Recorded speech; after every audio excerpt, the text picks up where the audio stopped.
वैजापूर तालुक्यामध्ये जिल्हा परिषद व पंचायत समिती निवडणुकीचे वारे आता जोरात वाहायला सुरुवात झाली आहे.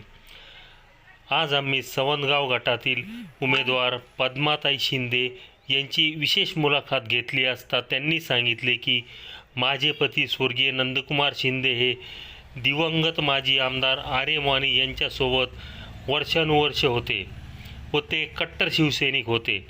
शिंदे साहेबांनी राजकारण करण्यापेक्षा समाजकारण जास्त केले. या कारणामुळे आम्हाला सवंदगाव गटातील जनतेने पाठबळ दिले आहे आणि आम्ही प्रचंड बहुमताने निवडून येणार असा विश्वास त्यांनी यावेळी व्यक्त केला. निवडणूक लढवली होती, ते सुद्धा निवडून आले होते. त्यांच्या पावलावर पाऊल ठेवून तुम्ही आज परत निवडणुकीचा प्रचार करला आहात. तुम्हाला काय वाटतं, मतदार राजा किंवा त्यांच्यातर्फे तुम्हाला काय अपेक्षा आहे? नंदकुमार शिंदे साहेब गेले, त्यांच्या पावलावर पाऊल ठेवून मी रिंगणामध्ये उतरले. प्रत्येक गावागावामध्ये मी भेटी घेतल्या. भेटी घेत असताना मला सगळे जे कार्यकर्ते असो, वडीलधारी असो, मुलं असो, त्यांनी सांगितलं की शिंदे साहेबांनी काय काम केले, शिंदे साहेब कसे नेते होते. आणि हा शिंदे सरांचा सोनगाव बाल किल्ला आहे. शिंदे सर एकदम सर्वसाधारण घराण्यातले होते. त्यांना राजकारण करण्यापेक्षा समाजकारण जास्त आवडत होतं. मग त्यांना हे हौस होते की आपण प्रत्येक गावागावापर्यंत पोचलं पाहिजे. गरीब लोकांना त्यांच्या सुविधा चांगल्या झाल्या पाहिजे.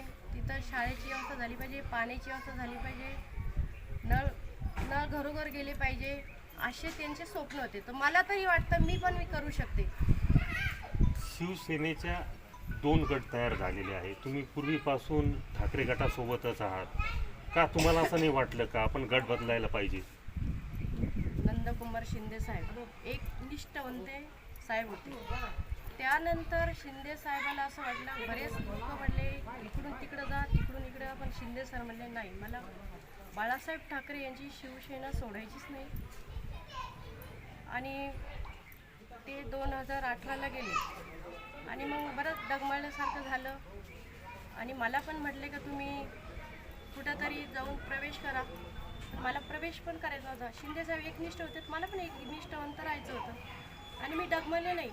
मला कुठं चालत्या गाडीमध्ये बसायचं पण नव्हतं. बंद गाडी होती पण मला चालू करायची ती गाडी, असं मला वाटतं. तुम्ही आमच्या चॅनलच्या माध्यमातून तुमच्या मतदारांना काय आश्वासन देणार? आश्वासन देण्यापेक्षा काम करण्याला महत्त्व आहे. नुसतं आश्वासन देऊन जायचं नाही, ते काम केले गेले पाहिजे. आणि मला ते कामं करायचे. मग महिलाच्या समस्या असो, महिलाचा मेन पॉईंट येतो की घरी नळ नाही, आम्हाला हापशाची व्यवस्था करून द्या, हा प्रश्न पहिला आहे. मागचे नेते निघून गेले, काही कामं केले नाही म्हणतात, पण मला ते कामं करायचे. आणि प्रत्येक ते काम करत असताना जो हा शिंदे सरांचा बाल किल्ला आहे, तो बाल किल्ला मला एक ताब्यात घ्यायचा आहे. आणि मला माहिती आहे हा माझा सोनगाव गटातला मतसंघ तो आहे, तो माझ्या पाठीशी आहे. आणि तो बाल किल्ला मी सहजपणे तो घेऊ शकतो.